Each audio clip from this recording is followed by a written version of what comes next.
ఉగాది పూట ఇల్లు కూల్చివేతపై ఆగని వృద్ధ దంపతుల పోరాటం. పెద్దపల్లిలో సంచలనం సృష్టించిన ఉగాది రోజు ఇల్లు కూల్చివేత.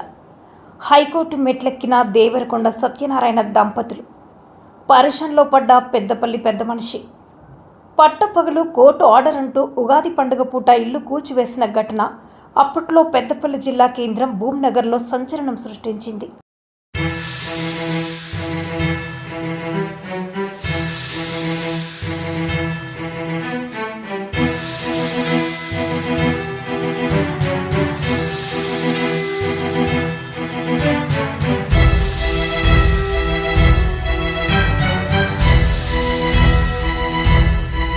ఈ ఘటనలో పెద్దపల్లి పెద్ద మనిషిగా చెప్పుకునే నియోజకవర్గంలోని ఒక మండలానికి చెందిన మాజీ ప్రజాప్రతినిధి తీవ్ర ఆరోపణలు ఎదుర్కొన్నారు.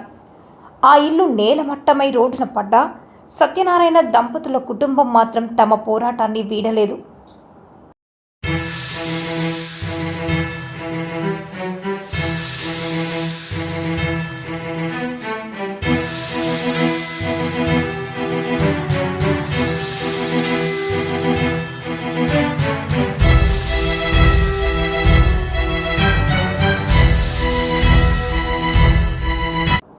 ఇల్లు కూల్చివేతకు వ్యతిరేకంగా హైకోర్టును ఆశ్రయించారు వృద్ధ దంపతులు.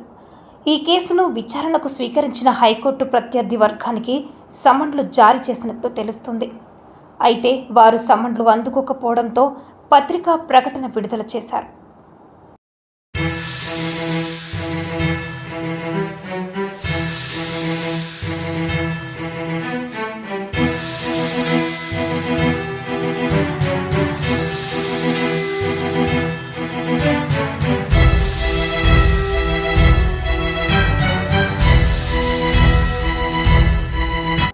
ఈ ఇంటి స్థలం కోర్టు వివాదంలో ఉందని సత్యనారాయణ ఆయన న్యాయవాదుల పేరిట సైన్ బోర్డులు ఏర్పాటు చేయడంతో పాటు గోడలపై రాతలు వెలిశాయి. అయితే సైన్ బోర్డులను గుర్తు తెలియని వ్యక్తులు ఎత్తుకెళ్లారు.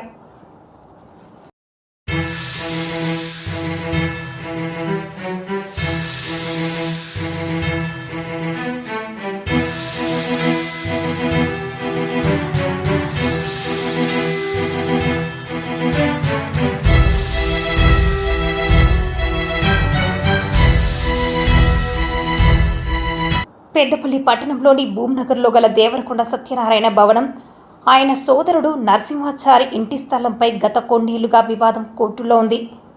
ఈ కేసులో పెద్దపల్లి కోర్టు భవనం కూల్చివేతకు ఆదేశాలు ఇచ్చాయంటూ ఆర్డర్తో వచ్చిన ప్రత్యర్థి వర్గం మంది మార్బలంతో సత్యనారాయణ ఇంటికి చేరింది. ఆ వెంటనే అక్కడికి పోలీసు అధికారులు సిబ్బంది ఒక్కసారిగా చేరుకోవడంతో ఉగాది పూజకు ఉపక్రమిస్తున్న సత్యనారాయణ దంపతులు చూసి హతాశులయ్యారు.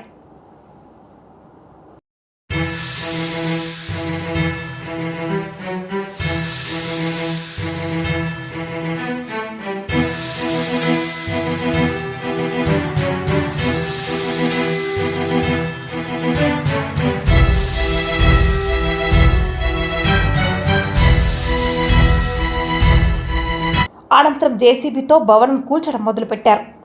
దీంతో చేసేది లేక కష్టపడి కట్టుకున్న ఇల్లు కళ్ళ ముందు నేలమట్టం అవుతున్నది చూస్తూ కన్నీటి పర్యంతమవడం తప్ప చేసేది ఏమీ లేకుండా పోయింది. నేను మా తమ్ముడు నరసింహాచారి చేరి 240 చదరపు గజాల స్థలం గల 2 ప్లాట్లను 20 ఏళ్ల క్రితం కొనుగోలు చేశామని, దానికి హద్దులు కూడా ఉన్నాయని, అలాంటి స్థలంపై మా ప్రత్యర్థులు 204 గజాలు మాదంటూ కోర్టుకు ఏమి ఆధారాలు చూపించారో తెలియదు. కోర్టు ఆర్డర్ రావడం మాకు అన్యాయం జరిగిందని వాపోయారు. అన్ని అనుమతులు తీసుకొని 2011లోనే ఇంటి నిర్మాణం చేసుకొని అందులోనే ఉన్నామని ఆనాడే వాపోయారు.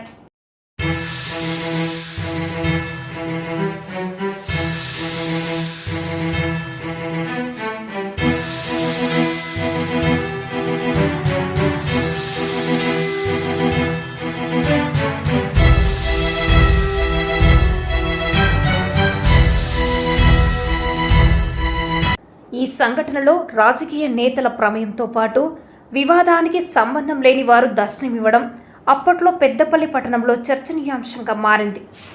ఏది ఏమైనా ఈ వివాదంతో సంబంధం ఉన్న మాజీ ప్రజాప్రతినిధి రాజకీయ భవిష్యత్తు ప్రశ్నార్థకంగా మారనుందా అనే చర్చ సాగుతున్నది.